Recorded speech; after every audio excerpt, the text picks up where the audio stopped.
संस्कार म्हणजे विनम्र भाव, संस्कार म्हणजे गुणांचा गुणाकार आणि दोषांचा भागाकार. भारतीय संस्कृतीप्रमाणे आपली प्रत्येक कृती संस्कारयुक्त असली पाहिजे. म्हणजेच काय ते बघा, केळी खाऊन साल टाकणे ही कृती आहे, केळी खाऊन साल कचऱ्याच्या डब्यात टाकणे ही प्रकृती आहे, केळी खाऊन साल रस्त्यावर टाकणे ही विकृती आहे आणि दुसऱ्याने रस्त्यावर टाकलेली साल उचलून कचऱ्याच्या डब्यात टाकणे हीच आपली संस्कृती आणि हेच आपले संस्कार होय. मातृदेव भव, पितृदेव भव, अतिथी देवो भव असा महान संस्कार करणारी आपली भारतीय संस्कृती आहे. संस्कार हे आपल्याला आईकडूनच मिळत असतात. आईच्या संस्कारांना आपल्या आयुष्यात अनन्यसाधारण महत्त्व आहे. अशा सर्व थोर मातांना वंदन करत मी त्यांच्यासाठी एवढंच म्हणेल, मुलगा म्हणाला आईला दिव्याची वात मोठी कर, मला वाचता येत नाही. वडील म्हणाले दिव्याची वात लहान कर, मला झोप येत नाही. रात्रभर ती दिव्याची वात कमी जास्त करत राहिली आणि आयुष्यभर त्या दोघांमध्ये वातीसारखी जळत राहिली. जिने त्या हाताच्या फोडाप्रमाणे आपल्याला जपलेलं असतं, अशा आईविषयी सर्वांनी कृतज्ञता बाळगायला हवी आणि हेच आपल्यावर झालेले ते संस्कार असतील. सुसंस्कारित आणि आदर्श पिढी घडविण्यासाठी चांगल्या संस्काराचे महत्त्व प्रत्येक घराघरातून मुलांना पटवून द्यायला हवे. लहान मूल म्हणजे मातीचा गोळा, त्याला आपण जसा आकार देऊ तसे ते घडत असते.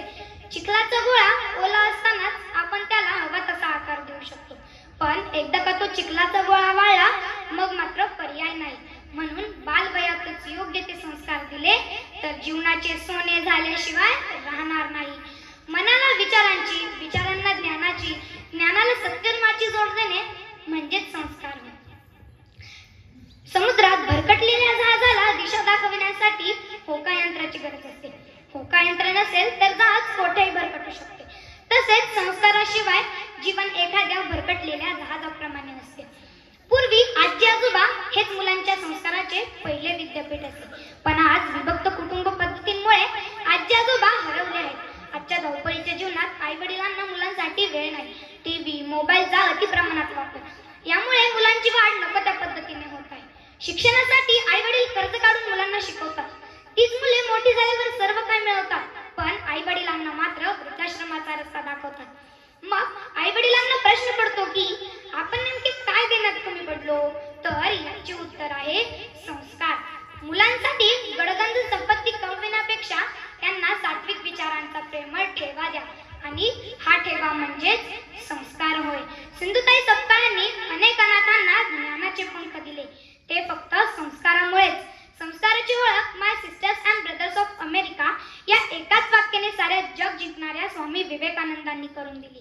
संस्कार काय आहे हे जाणून घ्यायचे असेल तर खरा तो एकची धर्म, जगाला प्रेम अर्पावे असा संदेश देणाऱ्या साने गुरुजींची श्यामची आई पुन्हा पुन्हा वाचली पाहिजे.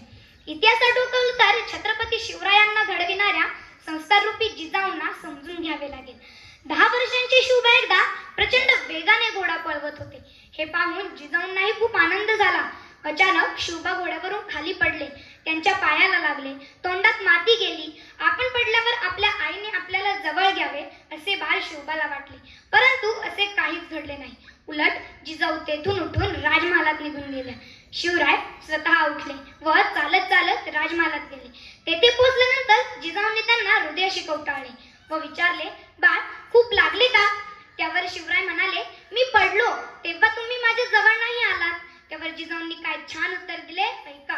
लक्षात ठेवा शिवबा, ज्या माणसाला पडल्यानंतर उभे राहण्यासाठी कोणाच्या तरी आधाराची गरज असते तो मनुष्य आयुष्यात कधीच स्वतःच्या पायावर उभा राहू शकत नाही.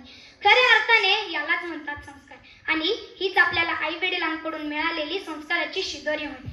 जाता जाता मी एवढंच म्हणेन, ऐका ऐका दोस्तानो माय बापाची कहाणी, ऐका ऐका दोस्तानो माय बापाची कहाणी.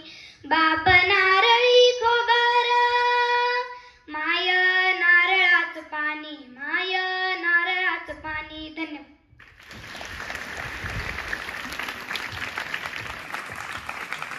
खास जोरदार टाळ्या.